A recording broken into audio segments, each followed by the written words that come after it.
Eduardo acordou às 5 da manhã, como sempre. Não precisava de despertador. O corpo já sabia quando era hora de levantar. Pisou no chão frio da casa simples e vestiu a mesma roupa de trabalho. Calça jeans desbotada e camisa xadrez remendada nos cotovelos. A cozinha estava silenciosa. Fez o café preto de sempre e comeu pão com manteiga em pé, olhando pela janela pequena. O sítio Boa Esperança não tinha muito a oferecer. Alguns hectares de pasto, umas 20 cabeças de gado e uma horta que ele mesmo cuidava. Mas era seu. Depois de 20 anos pagando aluguel na cidade, aquele pedaço de terra representava liberdade. Terminou o café e foi para o curral. As vacas já esperavam mugindo baixinho. Eduardo tirou leite de 3 delas, encheu os baldes e separou o suficiente para vender na cidade. O resto ia para o queijo que fazia 2 vezes por semana. Não era muito dinheiro, mas dava para pagar as contas. Às 7 horas, carregou a caminhonete velha com os galões de leite e partiu para a cidade. A estrada de terra estava empoeirada. Precisava de chuva, mas não tinha previsão para os próximos dias. Durante o trajeto, pensou na conversa com o vizinho na semana passada. Falaram sobre os preços baixos do leite e como estava difícil sobreviver só da pecuária. Eduardo balançou a cabeça. Não tinha escolha. Era o que sabia fazer. A 300 quilômetros dali, Ricardo Montenegro ajustou a gravata italiana no espelho do escritório. A vista da cobertura mostrava a cidade inteira. Prédios, avenidas e o rio que cortava o centro. Ele possuía metade daquilo que via. Senhor Montenegro? A secretária entrou com uma bandeja de café. Sua reunião com os investidores japoneses é em 1 hora. Cancelei. Tenho coisas mais importantes para resolver hoje. Ricardo caminhou até a mesa de mogno e abriu uma pasta vermelha. Dentro, fotos de 5 mulheres e um relatório detalhado sobre cada uma. Suas mãos tremeram ligeiramente ao folhear as páginas. Aquelas garotas sabiam demais. Sabiam sobre os esquemas de lavagem de dinheiro, sobre as empresas fantasmas, sobre os políticos que ele comprava todo mês. Onde elas estão agora? Perguntou ao homem de terno preto sentado na poltrona de couro. Desapareceram há 3 dias. Pegaram um carro e sumiram. Temos pessoas procurando nas estradas. Encontrem logo. Não posso ter testemunhas soltas por aí. Ricardo voltou à janela e observou o movimento da cidade. Controlava deputados, juízes, delegados. Tinha dinheiro suficiente para comprar qualquer um. Mas aquelas 5 mulheres representavam um problema diferente. Elas tinham visto demais, ouvido demais. E uma delas carregava algo que podia destruir tudo que ele construiu. Eduardo voltou do centro da cidade com os bolsos vazios. O preço do leite tinha caído de novo. Parou na entrada do sítio e olhou para a placa desbotada. Boa Esperança. Às vezes se perguntava se o nome era ironia ou profecia. Desceu da caminhonete e foi direto para o curral. As vacas precisavam de ração. O pasto estava fraco e a cerca sul tinha 2 mourões soltos. Uma lista de problemas que exigia dinheiro que ele não tinha. Sentou na varanda de madeira e abriu uma lata de cerveja. O sol se punha devagar, pintando o céu de laranja. Era o momento que mais gostava. Quando o trabalho terminava e ele podia pensar em outras coisas. Ou tentar não pensar em nada. Não imaginava que naquela mesma hora, a 300 quilômetros dali, 5 mulheres corriam por suas vidas.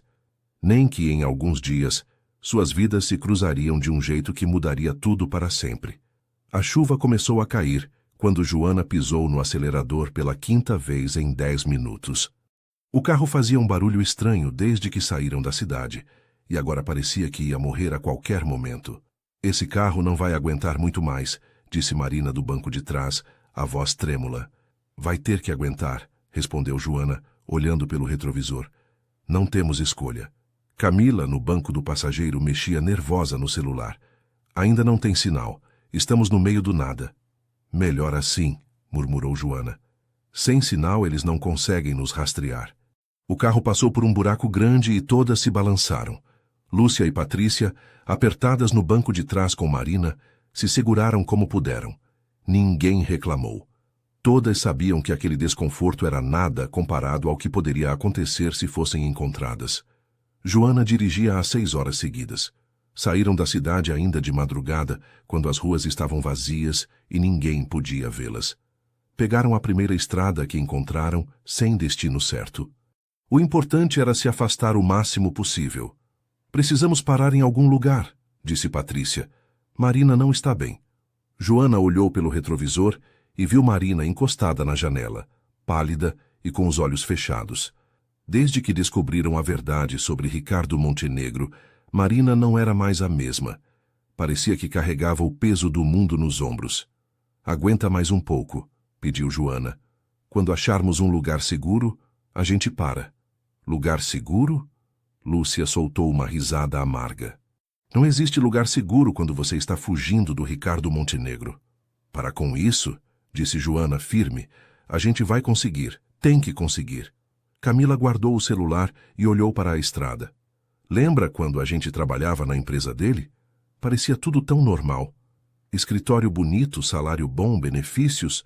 Normal até a gente descobrir que ele usava a empresa para lavar dinheiro, completou Patrícia. E que metade dos políticos da cidade estava no esquema. Eu nunca devia ter mexido naqueles arquivos, murmurou Marina, ainda de olhos fechados. Você fez o que tinha que fazer, disse Joana. Descobriu a verdade. Agora temos que lidar com as consequências. O carro passou por uma lombada e o motor fez um barulho ainda pior. Joana pisou na embreagem e tentou trocar de marcha, mas a alavanca travou. Não, não, não, sussurrou ela, forçando a marcha. Não agora. O carro perdeu força e começou a fazer um barulho de ferragens batendo. Joana conseguiu encostar no acostamento antes que o motor morresse completamente.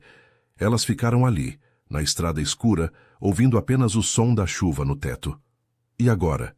Perguntou Camila. Joana tentou ligar o carro 3 vezes. Nada. Ela bateu no volante e encostou a cabeça nele. Droga. Tem uma luz ali longe, disse Lúcia, apontando para a janela. Parece uma casa. Joana olhou na direção que Lúcia indicava. Realmente havia uma luz amarela no meio da escuridão, como se fosse uma casa isolada no campo. Não podemos bater na porta de estranhos, disse Patrícia. E se for gente do Ricardo? E se não for? Retrucou Joana. Olha, gente, não temos muita escolha. Está chovendo, o carro quebrou e Marina precisa de ajuda. Eu tô bem, murmurou Marina, mas sua voz saía fraca. Não, não está, disse Joana, se virando para olhá-la. Você está pálida, com enjoo, e não comeu nada direito nos últimos 3 dias. Camila olhou para a luz distante. Pode ser nossa única chance. Se ficarmos aqui, vamos passar a noite inteira no carro, debaixo de chuva. Ou até alguém nos encontrar, completou Lúcia, sombria. Joana tomou a decisão. Vamos até lá. Pelo menos podemos pedir para usar um telefone ou dormir no carro perto da casa. Qualquer coisa é melhor que ficar aqui na estrada. Elas pegaram as mochilas que conseguiram levar na fuga e saíram do carro. A chuva estava forte e em poucos segundos estavam encharcadas. Caminharam pela estrada de terra, seguindo a luz que parecia estar mais longe do que imaginavam. Espero que seja gente boa, disse Patrícia, ajudando Marina a caminhar. Qualquer pessoa é melhor que Ricardo Montenegro, respondeu Joana, sem parar de andar. Elas não sabiam que estavam se aproximando do sítio Boa Esperança, nem que do outro lado daquela porta havia um homem que também carregava suas próprias feridas. Não sabiam que aquele encontro mudaria a vida de todos para sempre. Eduardo estava terminando de lavar a louça do jantar quando ouviu as batidas na porta. Fortes, insistentes. Parou com o prato na mão e ficou imóvel, escutando. Fazia 3 anos que morava no sítio e nunca ninguém aparecia depois das 8 da noite. As batidas se repetiram, mais urgentes dessa vez. Tem alguém aí? Gritou uma voz feminina. Por favor, precisamos de ajuda. Eduardo secou as mãos devagar e foi até a janela da sala. Pela fresta da cortina, viu 5 vultos femininos debaixo da chuva, apertados contra a porta. Estavam encharcadas e pareciam desesperadas. Quem são vocês? Perguntou alto, sem abrir a porta. Nosso carro quebrou na estrada, respondeu a mesma voz. Não conseguimos chegar na cidade. Por favor, só queremos nos abrigar da chuva. Eduardo hesitou. Tinha aprendido a desconfiar de estranhos, especialmente depois dos problemas que teve na cidade. Mas olhou de novo pela janela e viu que uma das mulheres estava sendo amparada pelas outras. Parecia doente. Vocês são de onde? Perguntou. Da capital. Estávamos viajando quando o carro quebrou. Não conhecemos ninguém aqui. A voz soava sincera, mas Eduardo ainda não tinha certeza. Verificou se a espingarda estava no lugar de sempre, atrás da porta, e depois girou a chave. A porta se abriu e ele viu 5 mulheres jovens, todas encharcadas até os ossos. A que estava na frente, morena de cabelos ondulados, deu um passo à frente. Obrigada, disse ela aliviada. Eu sou Joana. Essas são Camila, Lúcia, Patrícia e Marina. Eduardo olhou para cada uma rapidamente. Marina estava pálida e tremia, apoiada em 2 das outras. Ela está doente? Não é nada grave, respondeu Joana depressa. Só cansaço da viagem. Entrem logo antes que molhem o chão todo, disse Eduardo saindo da frente. Mas quero deixar claro que aqui não é hotel. Vocês passam a noite e de manhã se viram. Claro, claro, concordou Joana. Não vamos incomodar. Só precisamos sair da chuva. Elas entraram na sala pequena, pingando água no chão de madeira. Eduardo foi buscar toalhas velhas no armário do quarto e jogou para elas. Sequem-se. Vou fazer café. Na cozinha, enquanto colocava água para ferver, Eduardo observou as 5 mulheres pelo canto do olho. Eram todas novas, entre 25 e 30 anos. Não pareciam turistas perdidas. Havia algo tenso no jeito como se olhavam, como se compartilhassem um segredo pesado. Vocês estavam indo para onde? Perguntou, voltando para a sala com as xícaras. Para o interior, respondeu Joana. Temos uma amiga em uma cidade pequena. Íamos visitá-la. Que cidade? Joana hesitou por um segundo. São José dos Campos. Eduardo conhecia a região. Vocês estão indo na direção errada. São José fica para o norte, não para o sul. Ah, é? Joana forçou um sorriso. Deve ser por isso que nos perdemos. Não somos boas com direções. Eduardo não acreditou na explicação, mas não insistiu. Serviu café para todas e notou que Marina quase não conseguia segurar a xícara. Suas mãos tremiam. Ela precisa de um médico, disse ele, apontando para Marina. Não é necessário, respondeu Joana rápido. Ela só precisa descansar. Amanhã vai estar bem. Olha, moça, Eduardo cruzou os braços. Eu não sei que história vocês estão contando, mas é óbvio que vocês não são turistas perdidas. Ninguém viaja com 5 mulheres num carro velho para o interior sem saber direito para onde vai. As 5 se entreolharam nervosas. Lúcia foi a primeira a falar. Estamos fugindo. Lúcia! Joana a repreendeu. Não, Joana, ele nos ajudou. Merece saber a verdade. Eduardo se inclinou para a frente. Fugindo de quem? De um homem muito poderoso, disse Camila. Nós trabalhávamos para ele. Descobrimos coisas que não devíamos ter descoberto. Que tipo de coisas? Crimes, respondeu Patrícia. Lavagem de dinheiro, corrupção, chantagem. Ele tem políticos no bolso, juízes comprometidos. Quando descobriu que sabíamos, decidiu que éramos um problema. Eduardo sentiu um frio na barriga. E vocês acham que ele vai procurar vocês aqui? Não sabemos, admitiu Joana. Saímos da cidade sem avisar ninguém. Nem nós sabemos onde estamos. Vocês não podem ficar aqui, disse Eduardo levantando-se. Eu tenho minha vida, meus problemas. Não posso me meter em confusão com gente perigosa. Só por hoje, pediu Joana. Amanhã a gente vai embora. Prometo. Eduardo olhou para Marina, que estava quase desmaiando na poltrona. Depois olhou para as outras, cansadas e assustadas. Sabia que deveria mandá-las embora, mas alguma coisa no fundo do peito não deixava. Vocês podem dormir no galpão, disse finalmente. Tem uns colchões velhos lá, mas de manhã vocês saem. Obrigada, sussurrou Joana. Você não vai se arrepender. Eduardo só esperava que ela estivesse certa. Eduardo acordou mais cedo que o normal. Tinha passado a noite toda pensando nas 5 mulheres dormindo no galpão. Não conseguia tirar da cabeça a expressão de medo nos olhos delas, especialmente de Marina, que parecia carregar um peso ainda maior que as outras.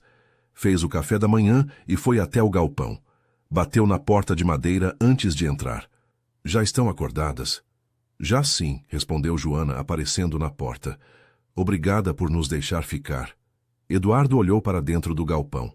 As outras 4 estavam arrumando os colchões e juntando suas coisas. Marina estava sentada numa caixa de madeira ainda pálida, mas parecia um pouco melhor. Trouxe café e pão, disse ele, entregando uma sacola para Joana. Depois vocês podem ir embora. Claro, concordou Joana. Só precisamos descobrir como sair daqui sem carro. Tem um ônibus que passa na estrada principal às 10 horas. Posso levar vocês até lá. Seria ótimo, disse Camila, aparecendo ao lado de Joana.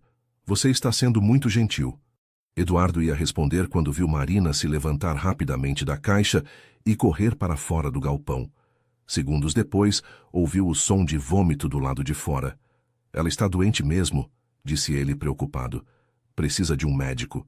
Não é doença, murmurou Patrícia sem olhar para ele. Como assim? Joana lançou um olhar de advertência para Patrícia, mas era tarde demais. Eduardo já havia entendido. Ela está grávida, disse ele, não como pergunta, mas como constatação. O silêncio que se seguiu confirmou suas suspeitas.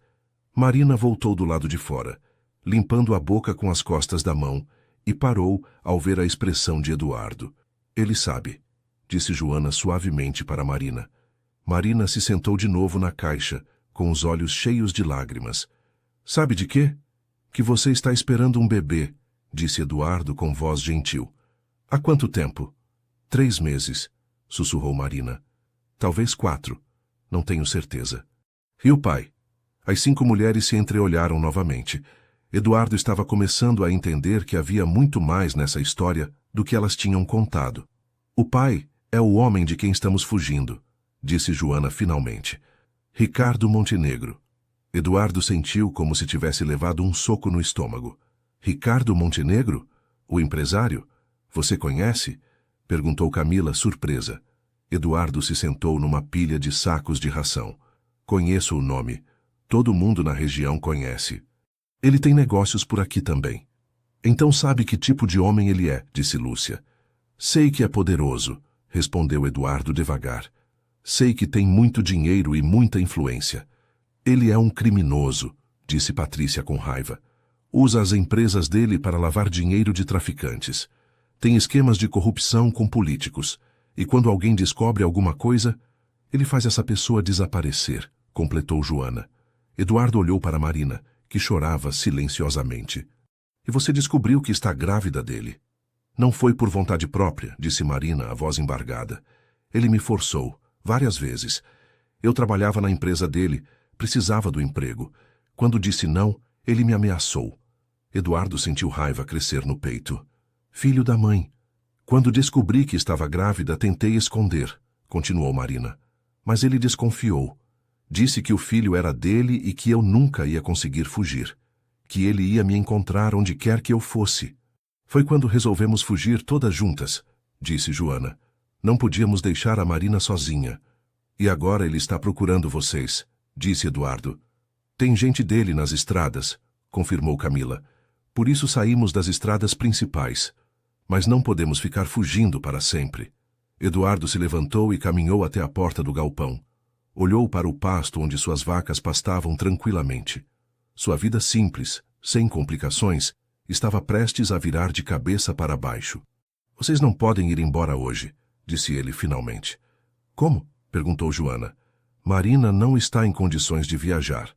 E se esse Ricardo Montenegro é quem vocês dizem que é, ele vai ter gente procurando nas rodoviárias, nos pontos de ônibus. Então, o que você está sugerindo? Eduardo se virou para elas. Que vocês fiquem aqui por alguns dias, até a gente pensar num plano melhor. Você faria isso? Perguntou Marina, surpresa. Mesmo sabendo do perigo, Eduardo olhou para ela, depois para as outras 4. Pensou na esposa que havia perdido anos atrás, na filha que nunca tiveram, na solidão que carregava desde então. Sim, disse ele simplesmente. Vou fazer isso. Joana se aproximou dele. Obrigada. Você não sabe o quanto isso significa para nós. Eduardo acenou com a cabeça. Só espero que a gente não se arrependa. 3 dias se passaram desde que as mulheres chegaram ao sítio. Eduardo não imaginava como 5 pessoas poderiam mudar tanto sua rotina, mas de alguma forma elas conseguiram se encaixar na vida do lugar. Joana acordava cedo e ajudava com a ordenha. Tinha mãos firmes e aprendia rápido. Camila cuidava da horta e já havia replantado alguns canteiros que Eduardo deixara abandonados. Lúcia e Patrícia se revezavam na cozinha, fazendo almoços melhores do que Eduardo comia há anos. Marina passava a maior parte do tempo descansando, mas quando se sentia melhor, ajudava a separar ovos e cuidar das galinhas. Os enjoos estavam diminuindo e ela parecia mais calma longe da cidade. Você não precisa fazer isso, disse Eduardo, vendo Joana carregar um balde cheio de leite para a casa. Quero ajudar, respondeu ela.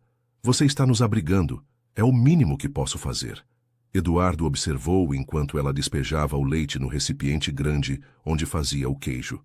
Joana tinha um jeito decidido de fazer as coisas, como se estivesse acostumada a tomar conta de tudo.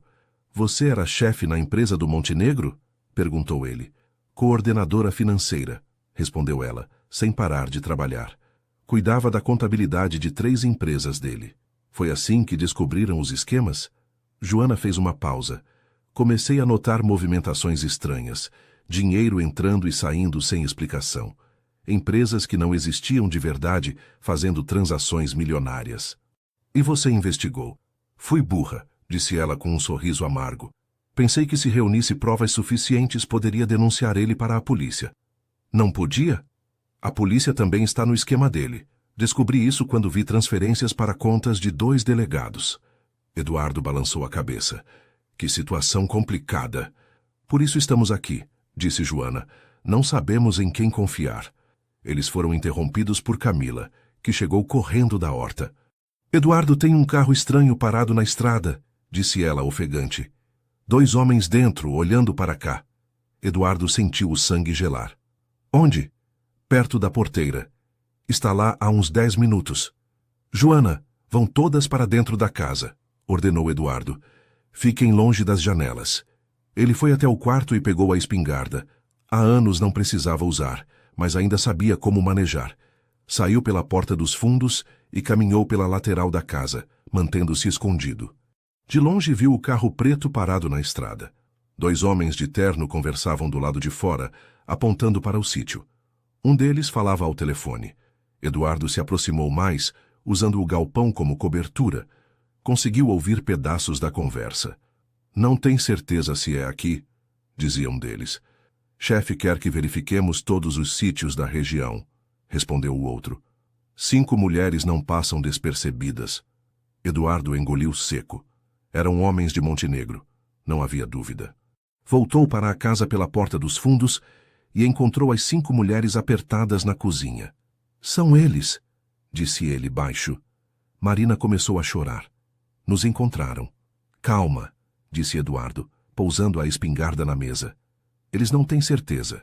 Estão só verificando. E se entrarem aqui? Perguntou Patrícia. Não vão entrar, respondeu Eduardo, mais confiante do que se sentia. Estão só olhando. Joana se aproximou da janela e espiou pela cortina. Eles estão indo embora. Eduardo foi até a janela e confirmou. O carro preto estava se afastando pela estrada. Mas vão voltar, disse Camila. Se estão checando todos os sítios da região, vão voltar. Não necessariamente, disse Eduardo. Podem ter outros lugares para verificar. Ou podem ter certeza de que não estamos aqui, disse Joana. Eduardo olhou para as 5 mulheres. Marina ainda chorava, abraçada com Lúcia. Patrícia mordia as unhas. Camila olhava pela janela, nervosa. Apenas Joana parecia manter a calma. Vocês não podem continuar fugindo para sempre, disse ele. Não temos escolha, respondeu Joana. Enquanto Montenegro estiver livre, nunca estaremos seguras. E se vocês denunciassem ele, com as provas que têm? Para quem? Perguntou Patrícia. A polícia está comprada, os juízes também. Tem que ter alguém honesto, insistiu Eduardo. Algum promotor, algum delegado federal. Talvez, disse Joana pensativa. Mas como a gente vai saber quem é confiável? Eduardo se sentou na mesa da cozinha.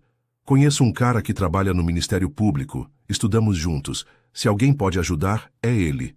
Você confia nele? Confio, respondeu Eduardo. Ele é honesto, sempre foi. Então vamos procurá-lo, disse Marina, parando de chorar. Não aguento mais essa vida. Quero que meu filho nasça em segurança. Eduardo olhou para ela, depois para as outras. Tá bom, vou ligar para ele amanhã. Obrigada, disse Joana. Por tudo. Eduardo acenou com a cabeça. Só espero que a gente esteja fazendo a coisa certa. Do lado de fora, o dia continuava normal. As vacas pastavam, as galinhas ciscavam, o vento balançava as árvores. Mas Eduardo sabia que nada mais seria como antes. A noite caiu pesada sobre o sítio. Eduardo não conseguia dormir, pensando nos homens que haviam aparecido durante o dia. Levantou-se da cama e foi até a janela. Tudo parecia normal. O pasto sob o luar, as árvores balançando devagar, o silêncio típico do campo. Mas algo não estava certo. Pegou a espingarda e saiu pela porta dos fundos, pisando devagar para não fazer barulho. Contornou a casa e olhou na direção da estrada. Estava escura, sem movimento. Foi quando viu uma luz pequena se mexendo perto da porteira. Uma lanterna. Eduardo se abaixou atrás do galpão e observou. 2 vultos caminhavam devagar pela cerca, iluminando o chão com lanternas pequenas. Procuravam rastros, pegadas, qualquer sinal de que as mulheres estivessem ali. Voltou correndo para a casa e acordou às 5. Eles voltaram. Sussurrou. Estão verificando ao redor da propriedade. Merda, murmurou Joana, já totalmente acordada. Quantos? 2 que eu vi. Pode ter mais. Marina se levantou da cama, tremendo. Vão nos encontrar. Não vão, disse Eduardo firme. Vocês vão se esconder no porão. Que porão? Perguntou Camila. Eduardo levantou o tapete da sala e mostrou um alçapão na madeira. Era onde meu avô guardava conservas. Dá para 5 pessoas, mas vai ser apertado. Não importa, disse Joana. Vamos descer. Eduardo abriu o alçapão e elas desceram uma por uma. Marina foi a última, ajudada por Patrícia. Ele fechou o alçapão e recolocou o tapete. Não façam barulho, sussurrou ele. Qualquer coisa que acontecer, não saiam de lá.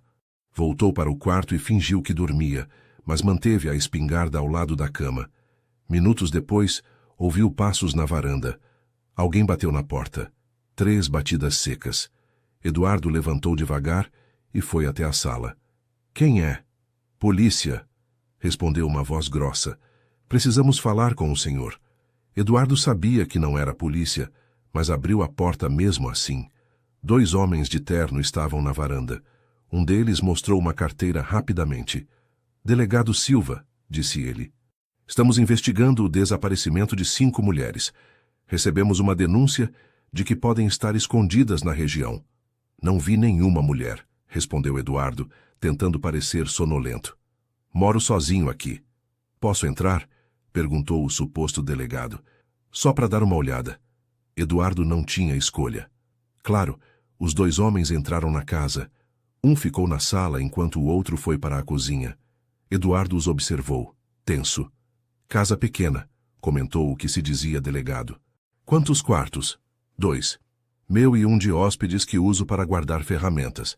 Posso ver? Eduardo mostrou os quartos. O homem olhou dentro dos armários, debaixo das camas, até no banheiro. Voltaram para a sala. Tem mais algum lugar onde alguém poderia se esconder? Perguntou o outro homem. Não sei por que alguém se esconderia aqui, respondeu Eduardo. Não tem nada de interessante no meu sítio. Galpão? Perguntou o primeiro. Claro, podem verificar. Os 3 saíram da casa. Eduardo mostrou o galpão, que estava arrumado desde que as mulheres pararam de dormir lá. Os homens olharam entre as ferramentas, atrás dos sacos de ração, até no celeiro. Satisfeitos? Perguntou Eduardo. Por enquanto, respondeu o suposto delegado. Mas se o senhor vir 5 mulheres pela região, entre em contato conosco. Ele entregou um cartão para Eduardo. Meu telefone. Eduardo olhou o cartão. Nome falso, com certeza. Claro, vou ligar se vir alguma coisa. Os homens voltaram para o carro e partiram. Eduardo esperou até as luzes desaparecerem completamente antes de voltar para casa. Levantou o tapete e abriu o alçapão. Podem subir, eles foram embora. As 5 mulheres subiram, suadas e com cãibras. O porão era pequeno e abafado. Escutamos tudo, disse Joana. Eles não eram policiais. Eu sei, respondeu Eduardo. Mas fizeram um bom teatro. Vão voltar? Perguntou Marina. Não sei, disse Eduardo honesto. Talvez não. Verificaram tudo e não encontraram nada. Ou talvez estejam esperando a gente relaxar, disse Camila. Eduardo olhou para as 5 mulheres. Estavam assustadas, cansadas, sem ter para onde ir. Tomou uma decisão. Vou ligar para meu amigo do Ministério Público amanhã cedo, disse ele. Não podemos esperar mais. E se ele não puder ajudar? Perguntou Patrícia. Então vamos pensar em outra coisa, respondeu Eduardo. Mas vocês não podem continuar vivendo assim, fugindo, se escondendo. Não é vida. Joana se aproximou dele. Obrigada por tudo que você está fazendo. Eduardo acenou com a cabeça. Vão descansar. Amanhã vamos resolver isso. Mas no fundo, ele sabia que resolver não seria tão simples. Montenegro tinha poder, dinheiro, influência. E homens dispostos a fazer qualquer coisa para proteger seus segredos. A guerra estava apenas começando. Eduardo acordou antes do sol nascer e foi direto para o telefone. Discou o número que guardava na agenda há anos, torcendo para que ainda fosse válido. Alô? Atendeu uma voz conhecida. Carlos? É o Eduardo. Eduardo Mendes. Eduardo? Cara, há quanto tempo? Como você está? Bem, bem. Escuta, Carlos, preciso da sua ajuda. É sério. A voz do promotor Carlos Andrade mudou de tom. O que aconteceu? Não posso falar pelo telefone. Você pode vir até meu sítio? Quando? Hoje, é urgente. Carlos ficou em silêncio por um momento. Tá bom. Me passa o endereço. Eduardo deu as indicações e desligou. Voltou para a cozinha, onde as 5 mulheres tomavam café em silêncio. Ele vem hoje, disse Eduardo. Carlos Andrade, promotor federal. Se alguém pode ajudar vocês, é ele. E se ele não acreditar? Perguntou Marina. Ele vai acreditar, respondeu Joana. Temos provas. Que provas? Perguntou Eduardo. Joana foi até a mochila e tirou um pendrive pequeno. Arquivos da empresa. Planilhas com todos os esquemas, nomes dos políticos envolvidos, valores das propinas. Você guardou isso esse tempo todo? Fiz cópias antes de fugirmos, explicou Joana. Sabia que um dia iam ser necessárias. Eduardo olhou para o pendrive. Um objeto tão pequeno que podia destruir um império criminoso. Vocês têm certeza do que estão fazendo? Perguntou ele. Depois que entregar isso para as autoridades, não tem volta. Não tem volta mesmo, disse Patrícia. Montenegro vai nos caçar até nos encontrar. Então é melhor ele estar preso quando isso acontecer, disse Camila. Às 3 da tarde, um carro oficial parou na entrada do sítio. Eduardo foi receber Carlos Andrade, que desceu sozinho do veículo. Rapaz, você está bem magro, disse Carlos abraçando o amigo. A vida no campo está fazendo bem. Obrigado por vir, Carlos. Você disse que era sério. O que está acontecendo? Eduardo olhou ao redor antes de responder. Vem, vou te apresentar umas pessoas. Eles entraram na casa, onde as 5 mulheres esperavam na sala. Carlos parou surpreso ao vê-las. Elas são as pessoas que precisam da sua ajuda, disse Eduardo. Carlos sentou-se na poltrona e olhou para cada uma. Vocês são as mulheres que sumiram da capital na semana passada? O senhor sabe sobre isso? Perguntou Joana. Claro, está na imprensa. 5 funcionárias de uma empresa desapareceram sem deixar rastro. A polícia está investigando. Se a polícia está procurando a gente para Montenegro, disse Lúcia. Não para nos proteger. Carlos franziu a testa. Ricardo Montenegro. O empresário? Exato, respondeu Joana. Ele é um criminoso.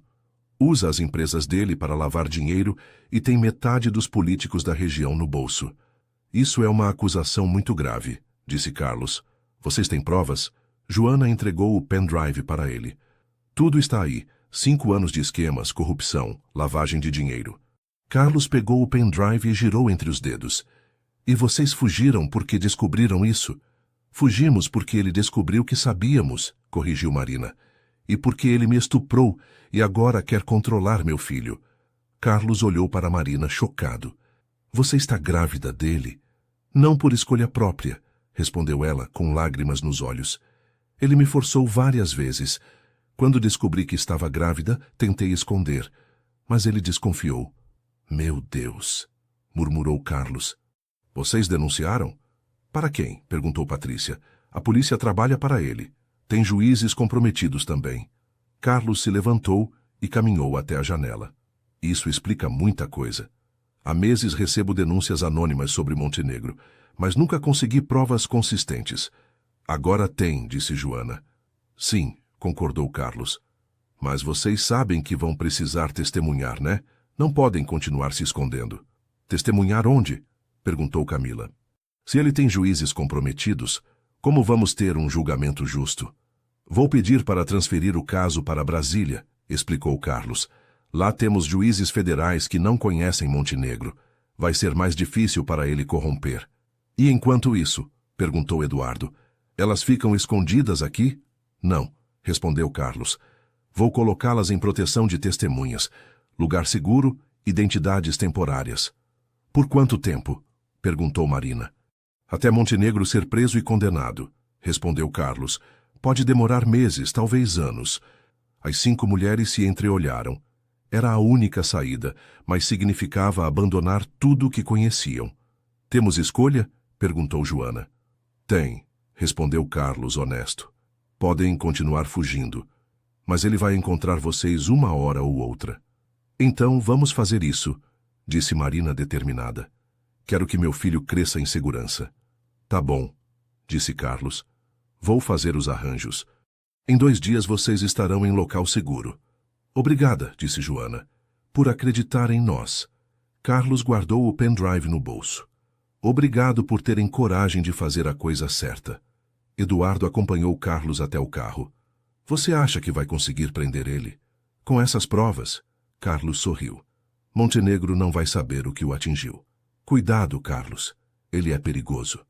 Eu sei, respondeu Carlos, entrando no carro. Mas a justiça é mais forte que o medo. Eduardo ficou olhando o carro se afastar. Torcia para que o amigo estivesse certo. Na manhã seguinte, Eduardo estava ordenhando as vacas quando viu uma nuvem de poeira se aproximando pela estrada. Não esperava ninguém. Carlos havia dito que voltaria só no dia seguinte com os agentes da proteção às testemunhas. Largou o balde e correu para a casa. Tem alguém vindo? Gritou para as mulheres. Joana correu até a janela e olhou pela cortina. São 3 carros, pretos. Merda, murmurou Eduardo. Vão todas para o porão, agora. Mas quando abriu o alçapão, viu que estava cheio de água. A chuva dos últimos dias havia infiltrado e o porão estava alagado. Não dá para se esconder aí, disse ele desesperado. E agora? Perguntou Marina em pânico. Eduardo olhou ao redor pensando rápido. Galpão dos fundos. Tem uma parte que uso para guardar feno. Vocês podem se esconder lá. Elas correram para o galpão enquanto Eduardo voltou para a casa. Pegou a espingarda e esperou. Os 3 carros pararam em frente ao portão. Vários homens desceram mais do que antes, mas quem saiu do primeiro carro fez Eduardo gelar. Carlos Andrade. Bom dia, Eduardo, disse Carlos, se aproximando com um sorriso que não chegava aos olhos. Carlos, o que você está fazendo aqui? Vim buscar minhas testemunhas, respondeu Carlos. Onde elas estão? Eduardo sentiu o estômago afundar. Que testemunhas? Eduardo, não me faça de idiota. Onde estão as 5 mulheres? Não sei do que você está falando. Um dos homens de terno se aproximou. Eduardo reconheceu. Era um dos que haviam aparecido na noite anterior, fingindo ser policiais. Ele sabe onde elas estão, disse o homem. Verificamos ontem. Tem rastros frescos por toda parte. Carlos suspirou. Eduardo, você sempre foi teimoso, mas agora não é hora de heroísmo. Você trabalha para ele, disse Eduardo, não como pergunta. Para Montenegro. Trabalho para quem paga melhor, respondeu Carlos. E Montenegro paga muito bem. Filho da puta, murmurou Eduardo. Eu confiei em você. E fez bem, disse Carlos. Porque agora você vai me entregar as mulheres e o pendrive e todo mundo sai vivo dessa história. Não tenho pendrive nenhum. Carlos fez um sinal e 2 homens entraram na casa. Eduardo ouviu o barulho de móveis sendo quebrados, gavetas sendo reviradas. Eles vão encontrar, disse Carlos. Mais cedo ou mais tarde. Não vão encontrar porque não está aqui, mentiu Eduardo. Onde está? Mandei para Brasília, disse Eduardo. Para um promotor de verdade. Carlos perdeu o sorriso. Você está mentindo. Estou? Eduardo cruzou os braços. Você acha que eu ia confiar em você depois de todos esses anos sem contato? Um dos homens saiu da casa. Não achamos nada, doutor. Carlos olhou para Eduardo pensativo. Tá bom. Vamos fazer diferente. Onde estão as mulheres? Já disse que não sei. Então vamos procurar, disse Carlos. Rapazes, revirem tudo, galpão, curral, pasto. Elas estão aqui. Os homens se espalharam pela propriedade. Eduardo rezava para que as mulheres conseguissem se esconder bem. Mas o sítio não era grande, e eram muitos homens procurando. Você não vai conseguir, disse Eduardo. Mesmo que encontre elas, não vai conseguir encobrir isso para sempre. Quem disse que vou encobrir? Carlos riu. 5 mulheres desaparecidas, um fazendeiro solitário que as matou por vingança. Vai ser uma tragédia. Ninguém vai acreditar nisso. Vão sim. Ainda mais quando encontrarem os corpos enterrados no seu pasto. Eduardo sentiu o sangue gelar. Você é um monstro. Sou um homem de negócios, corrigiu Carlos. E você está atrapalhando meus negócios. Um grito cortou o ar. Vinha do galpão dos fundos. Achamos! Gritou um dos homens. Estão aqui. Eduardo fechou os olhos. Tinha acabado. Carlos sorriu. Vamos dar uma olhada nas nossas fugitivas. Eles caminharam até o galpão. Os homens estavam trazendo as 5 mulheres, que foram obrigadas a sair do esconderijo. Marina chorava, abraçada com Joana. As outras estavam pálidas de medo. Minhas queridas, disse Carlos irônico, que trabalheira vocês me deram. Seu traidor, cuspiu Joana. Promotor de merda. Cuidado com a língua, disse Carlos. Vocês ainda vão precisar dela para assinar umas confissões. Que confissões? Perguntou Patrícia. Admitindo que inventaram tudo sobre o Montenegro, explicou Carlos. Que criaram provas falsas porque foram demitidas. Ninguém vai acreditar nisso, disse Marina. Vão quando vocês estiverem mortas, respondeu Carlos friamente. Suicídio coletivo, remorso por ter mentido. Eduardo olhou para as 5 mulheres, depois para Carlos. Você sempre foi um covarde. E você sempre foi um idiota, retrucou Carlos. Poderia ter ficado na sua cuidando das suas vacas, mas quis bancar o herói. Pelo menos eu consigo dormir à noite. Carlos riu. Você não vai dormir muitas noites mais. Eduardo fechou os punhos. Tudo havia dado errado. Confiara na pessoa errada, e agora todos iam pagar o preço. 6 meses depois, Eduardo estava na varanda tomando café, quando viu a caminhonete se aproximando pela estrada. Reconheceu o barulho do motor antes mesmo de ver quem dirigia. Joana parou o veículo perto da casa e desceu com um sorriso no rosto. Bom dia, fazendeiro. Bom dia, respondeu Eduardo, levantando-se para cumprimentá-la. Como foi a audiência? Montenegro pegou 20 anos, disse ela radiante. Sem direito a recurso. Carlos também foi condenado. 15 anos por corrupção e formação de quadrilha. Eduardo suspirou, aliviado. Finalmente acabou. Acabou sim, concordou Joana. As outras já estão voltando para suas vidas. Marina decidiu ficar na capital, perto do hospital onde o bebê vai nascer. E você? Perguntou Eduardo. Vai voltar para a cidade também? Joana olhou ao redor observando o sítio. Nos últimos meses, enquanto o processo corria na justiça, ela havia voltado algumas vezes para ajudar Eduardo a reconstruir o que foi danificado durante a busca dos homens de Montenegro. O galpão dos fundos tinha sido reformado, a horta replantada, até algumas vacas novas foram compradas. Na verdade, disse ela com um sorriso tímido, estava pensando se você não precisaria de uma sócia. Sócia? Tenho umas economias, explicou ela. Com a indenização que a empresa do Montenegro vai pagar, posso investir aqui. Ampliar a produção, comprar mais gado, melhorar a estrutura. Eduardo a observou. Nos últimos meses, sempre que ela aparecia, o sítio parecia mais vivo. Joana tinha ideias, energia, vontade de trabalhar, e ele havia se acostumado com a presença dela. Você tem certeza? Perguntou ele. Vida no campo não é fácil, não tem cinema, shopping, essas coisas da cidade. Eu sei, respondeu ela, mas tem outras coisas. Paz, tranquilidade, trabalho honesto. E tem você. Eduardo sentiu o coração acelerar. Joana, eu sei que você ainda sente falta da sua esposa, disse ela se aproximando. Não estou tentando substituir ninguém. Só quero fazer parte da sua vida se você deixar. Eduardo olhou para ela, depois para o sítio ao redor. Havia passado anos tentando viver sozinho, achando que era melhor assim. Mas os últimos meses haviam mostrado que dividir a vida com alguém podia ser bom. Temos que conversar sobre os detalhes, disse ele, tentando disfarçar a emoção. Divisão dos lucros, responsabilidades, essas coisas. Joana riu. Claro, temos todo o tempo do mundo para acertar os detalhes. Eles caminharam até o curral, onde as vacas pastavam tranquilamente. O sol estava forte, mas uma brisa suave tornava o calor agradável. Sabe, disse Eduardo, quando vocês chegaram aqui naquela noite de tempestade, eu pensei que minha vida ia virar de cabeça para baixo. E virou, disse Joana. É, concordou ele sorrindo, mas foi para melhor. Eles ficaram ali, lado a lado, observando o movimento do sítio. Galinhas ciscando, vacas ruminando, o vento balançando as árvores. Era uma vida simples, mas era uma vida boa. Eduardo, disse Joana de repente. Obrigada, por ter nos ajudado, por ter acreditado em nós quando ninguém mais acreditaria. Eduardo olhou para ela. Obrigado por ter me mostrado que ainda vale a pena confiar nas pessoas. O sol continuou sua jornada pelo céu, iluminando o sítio Boa Esperança. O nome finalmente fazia sentido. Às vezes as melhores coisas da vida chegam quando menos esperamos, no meio de uma tempestade, pedindo apenas uma chance.